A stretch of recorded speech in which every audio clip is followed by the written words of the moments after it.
Laissez-moi vous poser une question. À quel point pensez-vous que YouTube vous connaisse ? Vous n'avez jamais trouvé ça bizarre, par exemple, que un jour, vous pensiez à un YouTuber et que le soir même, sa dernière vidéo vous était proposée ? Ou alors que quand vous tapez « j'ai peur des » dans la barre de recherche, des résultats qui s'approchent fortement de vos peurs les plus profondes apparaissent. Pareil, si vous tapez uniquement les mots « la phobie », ou encore, si vous avez faim et que vous tapez « comment faire », la première chose que YouTube va vous proposer sera comment faire des crêpes, par exemple. Il y a des anomalies sur YouTube, certaines absolument anodines et d'autres bien plus perverses et bizarres. Mais le point commun de toutes ces anomalies, de ces choses étranges qui arrivent parfois sur YouTube, eh bien, c'est l'algorithme. L'algorithme, c'est vraiment le fer de lance de la plateforme. C'est ce qui vous pousse à revenir jour après jour, consommer toujours plus de contenu et garder les gens sur la plateforme. Mais si on commence un peu à essayer de défier l'algorithme, entre guillemets, à essayer d'aller à contresens de ce dernier, de chercher des choses un peu moins anodines, par exemple dans la barre de recherche, alors on pourrait vite tomber sur une sorte de défaillance de l'algorithme. Et cette défaillance, même si je ne sais pas si c'est le meilleur terme, est en vérité une porte d'entrée sur un terrier de lapin, et oui, j'aime beaucoup ce terme, bien plus sombre et étrange que tout ce dont vous pourriez imaginer concernant YouTube. Je vous souhaite la bienvenue dans la vidéo des anomalies flippantes de YouTube.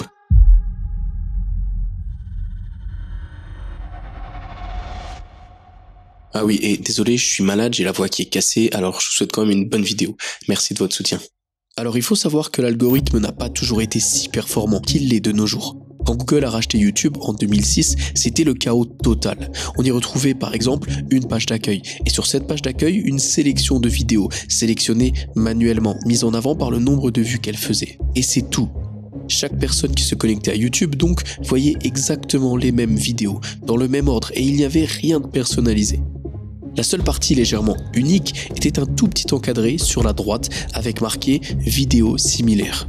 On avait là l'ancêtre de l'algorithme en vérité, car dans les vidéos similaires, on pouvait y retrouver n'importe quelle vidéo de manière aléatoire, pour peu qu'elle ait un point commun de près ou de loin à la vidéo que vous étiez déjà en train de regarder.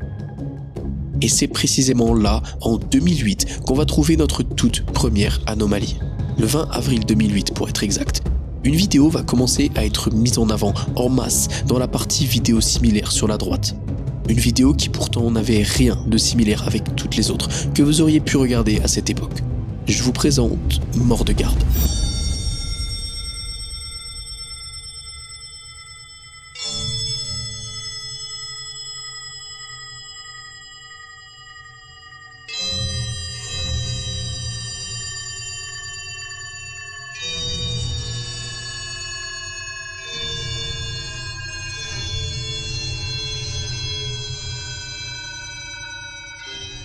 La vidéo, postée initialement sous le nom Merena Mordegard Glersgoff, nous laisse donc voir un homme avec un filtre rouge en mauvaise qualité. Pendant les 2 premières minutes, il ne se passe rien, les secondes défilent et une atmosphère tendue s'installe. Puis des sons de cloches, des lumières vives et l'homme qui se transforme soudain en une sorte de personne défigurée. Puis il va se mettre à sourire avec un rire mauvais en effet sonore et soudainement la vidéo va zoomer sur ses yeux qui vont tourner dans leurs orbites avec une couleur jaune. Le clip finira sur l'homme de nouveau, mais cette fois comme 2 cornes qui seraient apparues sur le haut de son crâne, avec une espèce de musique psychotrance que je ne mettrai pas à cause de droits d'auteur. Et là, c'est simple, la vidéo va exploser, totalisant plus de 60 000 vues, ce qui représente plus ou moins aujourd'hui 1 million de vues. C'est énorme. Et forcément, elle va rapidement susciter la curiosité chez certains et l'effroi chez d'autres. Rapidement, c'est des dizaines de personnes qui vont se mettre à réupload la même vidéo avec le même titre, ou en tout cas un titre très similaire, et la partie vidéo similaire sur la droite va être inondée de morts de garde. Pour être honnête avec vous, c'est un mystère qui, encore aujourd'hui d'ailleurs, reste non résolu. Mais on va avancer un peu dans le temps. C'est 4 ans plus tard, vers 2012, que YouTube a changé sa façon de distribuer les vidéos. Ce n'était à présent plus les vidéos avec le plus de clics et de vues qui étaient mises en avant, mais ce seraient les vidéos avec le watch time, c'est-à-dire la durée de visionnage qu'une personne va regarder la vidéo en question. Avant ça, il y avait énormément de contenu dit clickbait, vous savez, avec des miniatures et des titres absolument indécents, uniquement là pour faire des clics et gagner des vues. Ce changement majeur de 2012 sera suivi d'un autre en 2016 et c'est à peu près à ce moment-là que l'algorithme que l'on connaît est né. La suppression des vidéos avec peu de valeur ajoutée pour laisser place à de la qualité et peu de moyens de tricher. L'algorithme récent prend en compte beaucoup de choses pour catégoriser et distribuer les vidéos, comme par exemple le titre, la description ou encore les tags sous la vidéo. Mais qu'est-ce qui se passe si, par exemple, uniquement des emojis sont mis dans le titre ou alors des symboles? Comment YouTube va pouvoir catégoriser et distribuer ce contenu? Eh bien, YouTube et son algorithme de pointe va avoir beaucoup de mal. Là, tout de suite, si vous faites une recherche dans la barre de recherche YouTube, il va forcément y avoir une suggestion qui va vous être proposée. Si, par exemple, je cherche, allez, recette, voici tout ce qui va m'être proposé. On va commencer par un exemple simple. Si on cherche un point, un simple point dans la barre de recherche, YouTube va traduire ce point par le mot dot, qui signifie d'ailleurs en anglais point, et nous montrer des résultats en rapport avec le mot dot, donc point. C'est plutôt standard. Mais il y a quelques années en arrière, le point était un autre terrier de lapin assez profond. Vers 2020 à peu près, si vous écriviez donc point, un point dans la barre de recherche, YouTube traduisait cette fois-ci par full stop punctuation. Et ainsi, chaque vidéo au titre de Full Stop Punctuation apparaissait ici, et forcément, peu importe son contenu. Et là, eh bien, j'aimerais vous lire quelques témoignages d'un post Reddit qui date d'il y a 3 ans et qui résume très bien l'horreur qui était cachée derrière les vidéos nommées Full Stop Punctuation. Ces vidéos changent potentiellement la vie et pas dans le bon sens. Ces vidéos sont horriblement dégoûtantes et terribles. Je recommande de ne jamais chercher cela parce que je suis presque sûr que certaines de ces vidéos sont de vraies vidéos gore. Aussi, il y a beaucoup de vidéos d'horreur. Ce sont des vidéos qui vont de l'horreur au gore et qui n'ont pas été détectées par l'algorithme YouTube. Maintenant, c'est amélioré, mais à l'époque, si vous cherchiez un point, toutes les vidéos aléatoires d'horreur gore et de shitposting pouvaient être trouvées. Et bien que le Full Stop Punctuation ait été corrigé depuis des années, j'ai mené ma propre enquête sur YouTube et sur Reddit et évidemment, à l'heure qu'il est, à l'heure où je tourne cette vidéo, le lundi 20 janvier 2025, eh bien, il y a toujours quelques portes d'entrée vers ce terrier de lapin flippant. Et certaines sont vraiment dégueulasses. Jumpscare, horreur, gore, suicide, meurtre, arme à feu et j'en passe. Et ça, c'est en 2025, donc beaucoup de portes ont déjà été refermées par YouTube. Imaginez un peu ce que c'était à l'époque. Je ne vous donnerai évidemment pas la phrase qu'il faut taper pour trouver ça en 2025, mais voici un florilège de ce sur quoi j'ai pu tomber, sans évidemment trop en montrer pour que je reste aligné avec les guides et les recommandations de YouTube.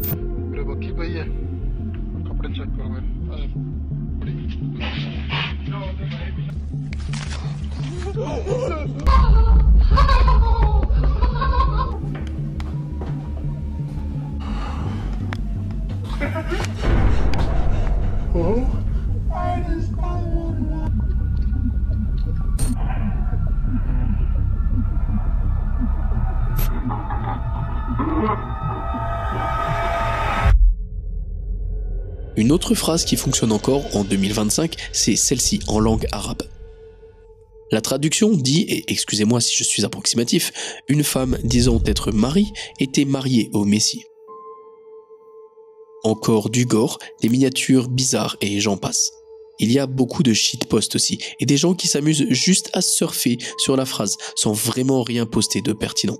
Il y a de nombreuses phrases comme ça, vraiment aléatoires, qui donneront ce genre de résultats bizarres. Au final, en fouillant un peu et en recherchant sur internet, ce terrier de lapin des recherches bizarres n'a pas beaucoup de sens pour être honnête.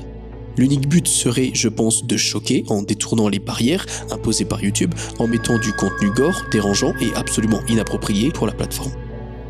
Je dirais qu'un bon 90% des vidéos n'a, au final, que la miniature de dérangeant. Alors là, ce qu'il faut savoir, c'est que certaines miniatures proviennent tout droit de sites internet gore directement, et j'en ai même trouvé une à l'extrême avec un jeune homme qui pointait une arme à feu sur son visage. Je vous propose qu'on descende d'une strate dans les anomalies flippantes de YouTube avec un post qu'a fait l'utilisateur Greymonet sur le board Paranormal 4chan, le 18 mai 2019. Il dit « J'ai écrit tryGF de manière aléatoire sur mon clavier, sur la barre de recherche YouTube, car je m'ennuyais. Puis j'ai fait la recherche et je suis tombé sur des suggestions très bizarres de YouTube. D'où vient ce bordel ?» Le post est accompagné d'une capture d'écran pour montrer effectivement les résultats de recherche qui suivent le mot tryjf et qui sont, je vous l'accorde, pour le moins surprenants. Jusque-là, c'est assez similaire à ce qu'on a pu voir dans le cas de Full Stop Punctuation, à l'exception près que le témoignage que l'OP va donner un peu plus loin va au-delà des sombres trouvailles du Full Stop Punctuation. Il va alors mettre à jour son post quelques heures plus tard, tout en disant qu'il a fait d'autres recherches, avec des mots aléatoires mais qu'il n'a rien trouvé, jusqu'à ce qu'il essaye une toute petite variation de sa recherche de base, tryfg. Il témoigne alors que les résultats étaient encore plus bizarres, qu'il est tombé sur un clip de 6 secondes mis en ligne par 6 différentes chaînes YouTube, qui dit « Tu as réussi, félicitations ». Le clip provient du film Elf, sauf pour les quelques mots à la fin, évidemment. L'OP va faire un autre post en fouillant toujours plus, où il dit avoir trouvé une autre vidéo, encore une fois avec le même titre, mais encore plus bizarre. Pendant 30 secondes, on y voit des bandes noires et blanches, comme venant d'un statique de télé, un peu, avec comme des lettres qui apparaissent sans vraiment qu'il ne soit possible d'en tirer quoi que ce soit. Et même si jusque-là, ces vidéos sont bizarres, on peut dire ça, elles n'ont rien de vraiment terrifiant ou même de morbide. Mais pourtant, je vous ai dit un peu plus tôt qu'on descendait d'une strate sur l'échelle du frisson. Et non, je ne vous ai pas menti. Le lendemain, l'utilisateur Greymoney a posté plus ou moins la même chose, mais cette fois en changeant de subreddit. Il a posté sur celui des théories du complot.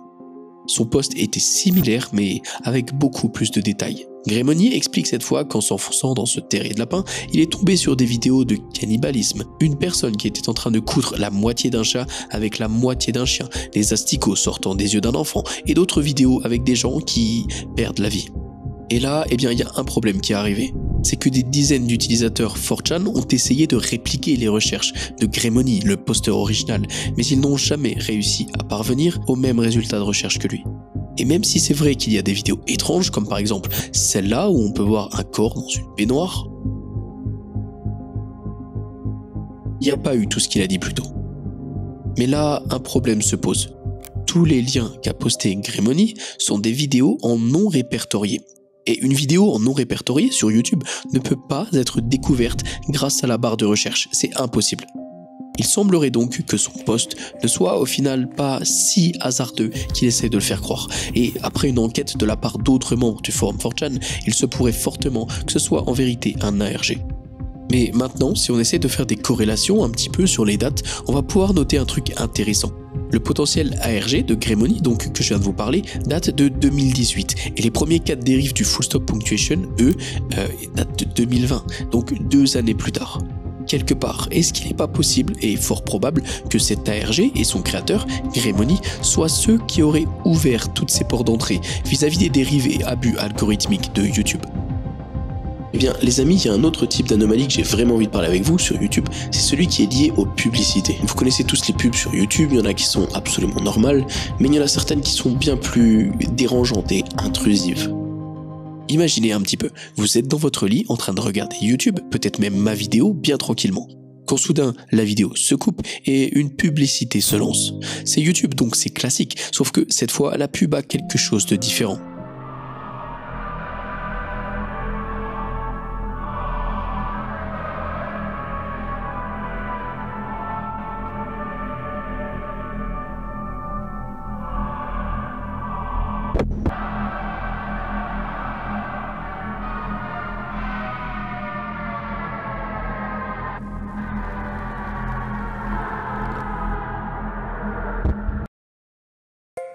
Eh bien, ce que vous venez de vivre là, c'est exactement ce qu'a vécu l'utilisateur Ramnodle il y a un peu plus d'1 an. Il témoigne. Je regardais une vidéo de Nexpo et avant que la vidéo ne démarre, j'ai vu cette pub qui parlait du futur du pays, de guerre et d'autres choses aléatoires. Est-ce que quelqu'un peut me dire ce que c'est? Pour le coup, eh bien, c'est vrai que la vidéo a de quoi vous filer des frissons, surtout si vous tombez là-dessus au beau milieu de la nuit. Alors oui, c'est Reddit, et oui, j'ai pensé comme vous que c'était un fake au début. Sauf que, eh bien, ce n'en est pas un. Dans les commentaires, plusieurs personnes témoignent avoir vu la même pub, dont certains comptes déjà bien établis sur Reddit, donc pas créés pour l'occasion. Mais voilà, un redditeur au pseudo de Primary Calligrapher One a mené sa petite enquête.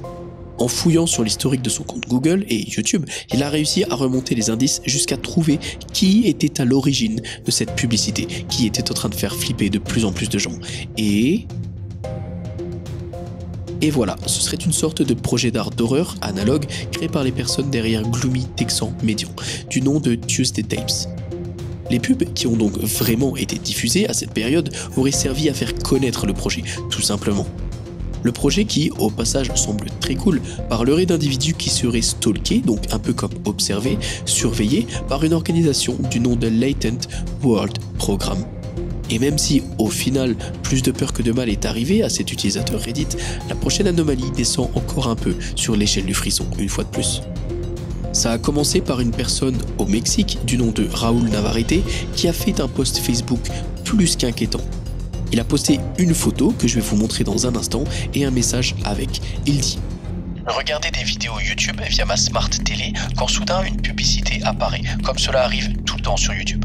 J'allais la passer quand soudainement j'ai vu que cette publicité durait plus de 5 heures. J'ai été très surpris et j'ai appelé mon père pour lui montrer combien de temps elle durait. Et j'ai pris une photo en attendant que mon père arrive. La fille de la pub était en train de parler et quand mon père est arrivé, elle a tourné son regard vers lui. Maintenant les amis, voici la photo en question. Puis Raoul continue son post Facebook en écrivant: Et mon père a dit pour rigoler qu'elle le regardait.